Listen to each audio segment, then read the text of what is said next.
All right. Hi, guys. We are here in Apache Junction for the winter, our home in our home state, basically, in our home RV park. Yep. And we thought we would do a kind of a different video for you guys. It's actually been a video that we've kind of been in the works for a while. Yeah. We've had this idea only because we just really wanted to think through it and just be honest with you guys.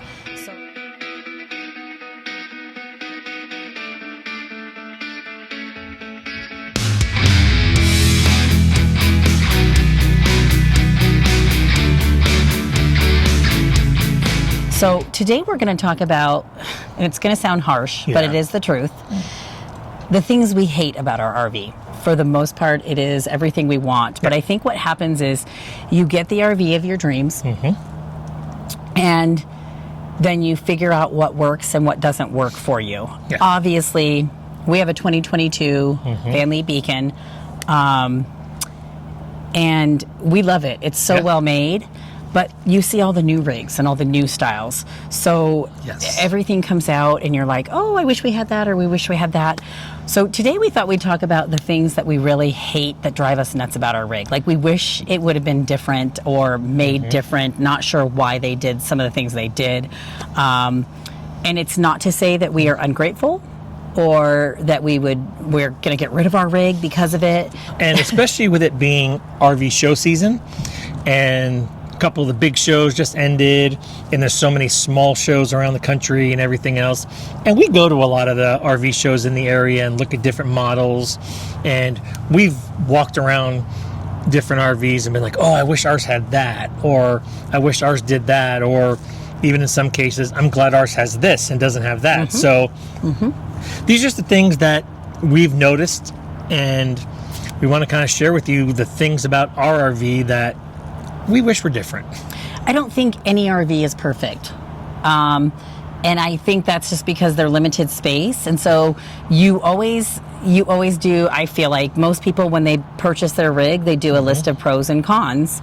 And so we're kind of essentially today giving you our cons about our rig. And the things that we really hate. And some of them I really hate. I mean, there's only so much you can do with 40 feet of RV space, and then anywhere between 8 and 12 feet wide, depending on your slides. So you've got a very finite number of square feet to work with. So we understand why sometimes they do the things they do. But also, there's going to be things that you're just going to be like, what else could you do? You know, like they can't do it. But it's just the things that drive me nuts. And ultimately, again, I'm going to say it, I'm going to repeat myself, really love our rig. So we're not trying to be ungrateful, but these are just some of our cons of our rig and the things that bother us a little bit. And I'm sure those of you guys out there in full-time RV land, even some of you that have recently bought new RVs, I'm sure there's those things that you were like, I wish this would just be, even if you're talking about moving something a few inches here and there, I'm sure there's things that you guys out there would agree with us that I just wish it would be a little bit different. Or pick the brain of who designed that. Yes. Because sometimes I look at it and I go, you obviously didn't RV because that it doesn't work well in certain situations. Okay, so without further ado, here we go. Let's start. Okay, so one thing that I want to get off my chest, and I'm sure there's a logical reason for it, I don't know it, but every single light and every single electrical appliance and everything on the inside of the RV is all controlled with our control pad. I can turn on and off every single light in the entire RV, every single fan and all of that, except our front cap light. And we use our front cap light at night to illuminate our flags, because obviously that's flag etiquette. And it's not a bright light, it's not a spotlight, it's just a very mild LED light, but it keeps our flags illuminated. And the only way for me to turn on or off the light switch is to use the toggle switch on the front cap. I don't know why, because there's times where we'll be inside and I'll look at Larica and I'll say, do we turn on the flag light? And we have no idea of knowing if we've turned it on or off unless we come out here and walk outside and physically look at it. So why can't this little switch here be part of the panel? I'm sure there is a logical explanation. If you know it, do me a favor, put it down in the comments.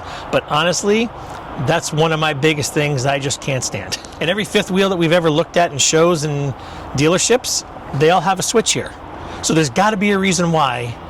Just tell me. Put it down in the comments and let me know why, because it drives me crazy that I can't override it from the inside. Okay, so the rest of our cons with our rig are actually inside.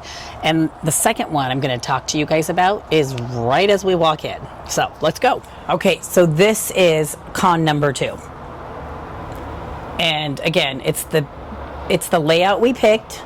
I don't know how to fix it. We would have to go to another layout, so I'll just live with it. But I didn't know I wasn't going to love this as much. So if you come into our house, you come right into our living room. This is my chair. So this is where I sit. People think it sounds great. You're right by the door. I don't love it. I feel like when people walk by, they look in, especially at night, because we leave the door open at night. Not when we go to bed, but like when we're watching TV. And I usually get colder, so like I feel like I'm right next to it. It just irritates me. I would rather come into the rig and kind of maybe be set back into my space, so people just don't walk by, and here we are. Several times also, people will come up and has scared me. Like, they're not doing anything wrong. They're just coming over, and I'm like, oh, they're right there. So I don't love walking in and sitting right here, like just having my chair here when I'm having downtime. Just a small little pet peeve of mine, but what are you gonna do? Okay, so our hate number 3, or our con number 3.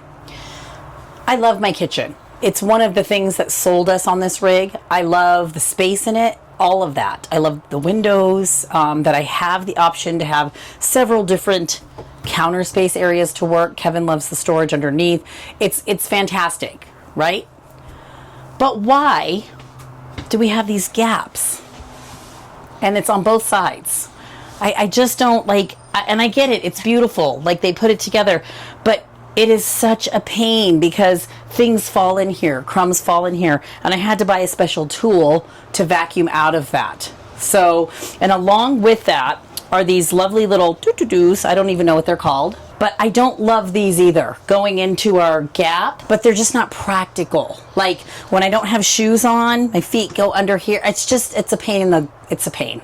So I don't love that. As much as I love my kitchen, I don't love the gaps, and I don't love that. It's just not practical. Next thing on our list. I totally get why they did this, but after traveling in our RV, it drives me nuts. These beautiful glass doors that they accent and put in here, they're so pretty. There's also one in the kitchen with the pantry, but they're not practical because you can see through them. So unless you line up something like books and beautiful things like that, you're gonna see. And I use a lot of baskets. Excuse the mess. Violet's been over. Her books come in here. She's got her little things. I do use baskets and try to stay super organized in here. But you can see all that through. And we've got them on the top here and then also over our desk. And so I just don't, for me, I would prefer to have regular wood here, because I don't need it to be fancy. I need it to be practical as you're going down the road. The other thing that's happened is the stuff that they lay in here has chipped. It's like rubbed off because things hit it. And so then you have this look where it's kind of missing. And I'm not really sure how I can fix that unless I remove all that and put another type of film. I don't know. For me, I'd rather it just be wood, because then you're not going to see how you store things, because in RV life, you've got to store things, right? So I get it. It was supposed to be like, a step up. It's elegant. It's nice. I just don't need it. So anyway, there you go. All right, our next item on the list. This is just a preference thing. There are benefits. Well, sort of. I don't know what the benefit is because we keep it covered. But if you come up the stairs like you're heading to our bedroom, we have a skylight. We have had this covered since the day we bought it because it puts so much heat in here. And so I get the whole thing. You want to let in natural light. But now what's happening is you see all these other rigs and they have all these beautiful, huge windows. And I get it, it's later in time, this is a 22, but we have this entire wall, which we have used for pictures, and I love it. I love that we get to display all that, because a lot of people have said, gosh, we have no wall space in our rig. So that's the bonus, the blessing of it. But if they didn't do this and then just put a window in here, I would love that more. I would love that more because we could close it when we want to close it and then lift it up to let sunlight in. And we have plenty of wall space in our rig, so I wouldn't mind getting rid of this. But it's all right because we have these pictures up. But I've always said, to this, I'd rather have a window. Okay, and from our skylight into, and this, I probably have said this on the channel because this is probably my number one irritation. This door drives me insane. Please excuse everything that's on it. It is winter, so our coats are really being used. But it has this, and then we've also said our son is getting married, so I'm hanging my dress because I don't know where else to put it until the wedding, which that has worked out well. But they have this little gadget down here, and it just kind of like magnetically sticks in there, and then that's how your door is. And it is so annoying because it's not ever flush. Even if the clothes weren't here, it does not go flush with the wall. And so you kind of go in, especially if you're carrying something, at an angle. And so like when I have Violet, when she was little, trying to get through this door sometimes with her because she'll sleep on our bed. Or laundry. I mean, anything and everything. We store our television when we travel on our bed, and trying to get that thing through here, we got it down because we've had to do it. It's just a pain. Yes, if I didn't have all this, it would be a little bit better, but it's still a pain because we didn't used to have all this. This we just use as storage to hang our things, and I can go into it. It's soft. I wish this was a pocket door that kind of like the bathroom that went into the wall. And so I'd rather it have done that. It just would have been so much easier and more practical. This drives me insane.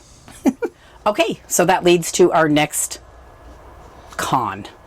irritation. It's in our closet. And this is a minor one, but it is kind of annoying. And again, you got to make do with how they design the closets. We don't have a huge closet, but I am very grateful for our closet because I can fit a lot of shoes and stuff underneath.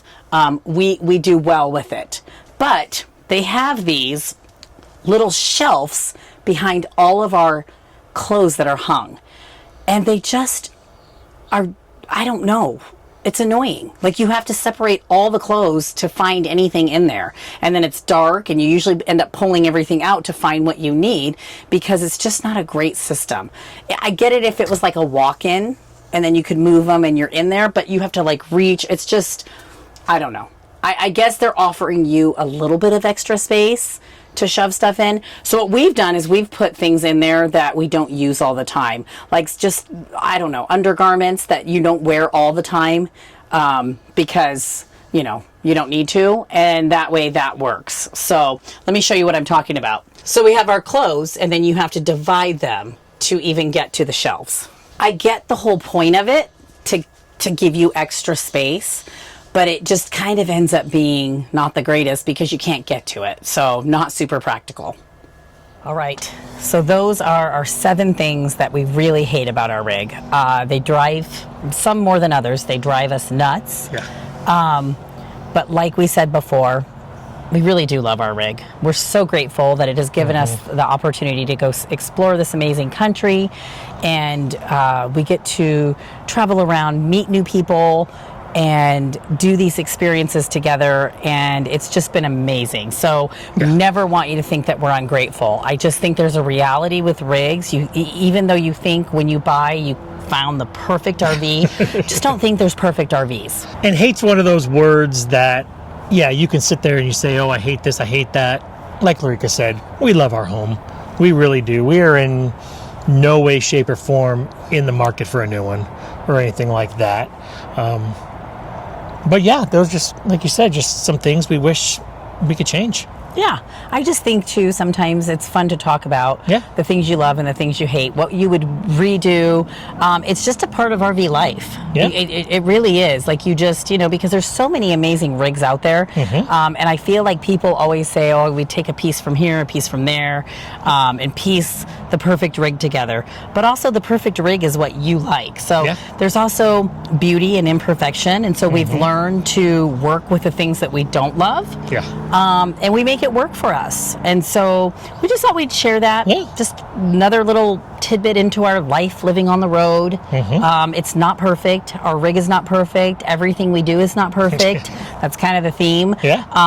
And so, yeah, we just thought we would share. Sorry about that. The sun just came out and just bled out all of our faces.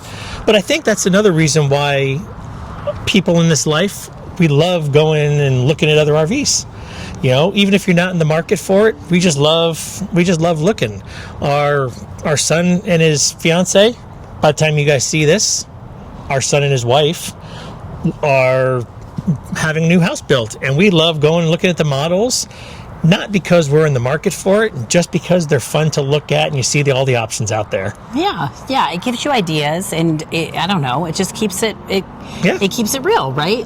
Absolutely. So that's what we're doing. We're keeping it real with things that we really don't care about in our RV. So what do we love about the RV? Oh, we love lots of things, and we are going to share them with you next week. We'll do 7 things that we love about our RV, and I think we even have a bonus. Absolutely. So 8 things. So do us a favor, if you haven't already, hit that subscribe button down below, ring that notification bell, and you'll be notified whenever we put new videos out, which is pretty much every Tuesday, unless holidays or something big's going on. And we just totally appreciate you guys coming along on our journey with us. Yep. As always, we thank you for your support, and gosh, we've gotten some amazing comments from some of you subscribers, and I just want you to know that just lifts us up. That just, we love connecting with you guys, and your kind words mean so much to us. So, as always, thank you for joining us and coming along on our journey, and we'll see you in the next video. All right, see you next week. Bye-bye.